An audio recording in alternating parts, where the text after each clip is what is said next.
Supreme Court nominee Neil Gorsuch refused to comment on President Obama's original replacement for Justice Antonin Scalia, Merrick Garland.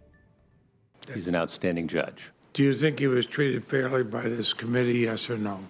Senators, I explained to you before, I can't get involved in politics. Democratic Senator Patrick Leahy asked Gorsuch about Garland. The Supreme Court nominee added it would be unwise for judges to comment on political disputes.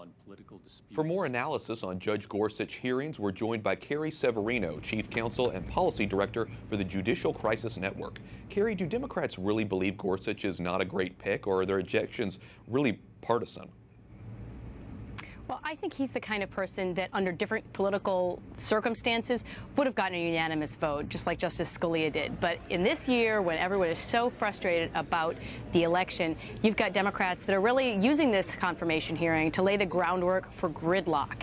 They want any excuse to just block everything President Trump does. And so you're seeing them being very aggressive today, trying to catch him not answering questions that frankly, they know he's not ethically allowed to answer, asking him, well, basically, would you overrule Roe versus Wade? He can't comment on that. Would you do with Citizens United? He can't comment on that. They're trying to just make him look like he's not answering when, in fact, these are the same questions no Supreme Court justice has answered, for decades. You mentioned Antonin Scalia. Gorsuch is filling the seat vacated by Antonin Scalia, and he's talked about his admiration for Scalia. Heck, the president said he wants someone in the same mold as Scalia. What are the chances Gorsuch may not follow in the footsteps of Justice Scalia?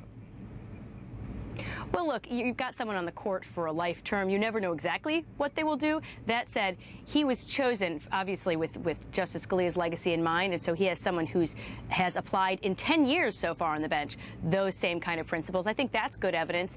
Plus, he has a record of standing up courageously in cases that you knew you were going to get political pressure on. And he said earlier today that it doesn't matter when you're getting political pressure. That should not have any factor in a judge's decision. And I think that's the kind of thing that gives people added confidence. This isn't someone who's going to sway with, the media is talking a lot about a case, and maybe I don't want to rule the way I think is legally compelled.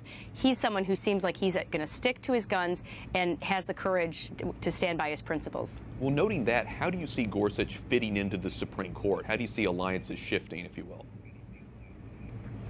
Well, he's known on the 10th Circuit as being very collegial. I think he has the highest record of unanimity and agreement with other justices of any of the judges on that circuit. He has upwards of 97% of the cases he's sat on have been unanimously cited. That's remarkable. So, as he said earlier today, maybe that's because he's collegial, maybe it's because he's very compelling. So I would hope that he can make compelling arguments to the other members of the Supreme Court and convince them of how great his originalist approach is to the law and a textual approach to statutory interpretation.